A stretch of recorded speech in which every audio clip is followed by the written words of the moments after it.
Hello ladies and gentleman of Davanagere. ನೀವು ದಾವಣಗೆರೆಯಲ್ಲಿ ಇರ್ತೀರಾ, ಹಾಗೆ ಚಾಕ್ಲೇಟ್ ಲವರ್ಸ್ ಆಗಿದ್ದೀರಾ?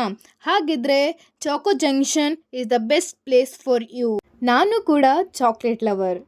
ಸೊ ಇವರ ಮೆನ್ಯೂ ಜಸ್ಟ್ 20 ರುಪೀಸಿಂದ ಸ್ಟಾರ್ಟ್ ಆಗುತ್ತೆ. ನಾನಿಲ್ಲಿ ಆರ್ಡರ್ ಮಾಡಿದ್ದು ರೆಡ್ ವೆಲ್ವೆಟ್ ಬೌಲ್ ಕೇಕ್. ಇವರ ಪ್ರಿಪ್ರೇಷನ್ ಕೂಡ ನಾವು ನೋಡ್ಬೋದು ಆ್ಯಂಡ್ ಇವ್ರ ಹೈಜಿನಿಟಿನೂ ಕೂಡ ಮೇಂಟೈನ್ ಮಾಡಿದ್ದಾರೆ. ನೆಕ್ಸ್ಟ್ ನಾನಿಲ್ಲಿ ಆರ್ಡರ್ ಮಾಡಿದ್ದು ಇವರ all in one platter. It was so delicious. Next ನಾನಿಲ್ಲಿ ತಗೊಂಡಿದ್ದು ಓರಿಯೋ ಬೌಲ್ ಕೇಕ್. ಇದು ಕೂಡ ಟೇಸ್ಟ್ ಆ್ಯಂಡ್ ಕ್ರಂಚಿ ಆಗಿತ್ತು. ಆ್ಯಂಡ್ ನಾನು ತಗೊಂಡಿದ್ದು Chacko plain cake, Chacko brownie ಅಂತೂ ತುಂಬ ಚೆನ್ನಾಗಿತ್ತು. ಹಾಗೆ ಲಾಸ್ಟಲ್ಲಿ ನಾನು ತಗೊಂಡಿದ್ದು ಚಾಕೋ ವೇಫರ್ಸ್. ನಾನು ನನ್ನ ಕ್ರೇವಿಂಗ್ಸ್ನ ಫುಲ್ಫಿಲ್ ಮಾಡ್ಕೊಂಡೆ. ನೀವೊಂದ್ಸಲ ವಿಸಿಟ್ ಮಾಡ್ತೀರಲ್ಲ, ಲೊಕೇಶನ್ ಡಿಸ್ಕ್ರಿಪ್ಷನಲ್ಲಿದೆ, ಚೆಕ್ ಮಾಡ್ಕೊಳ್ಳಿ ಆ್ಯಂಡ್ ಇದೇ ಥರ ಕಂಟೆಂಟ್ಗೆ ಫಾಲೋ ಮಾಡಿ.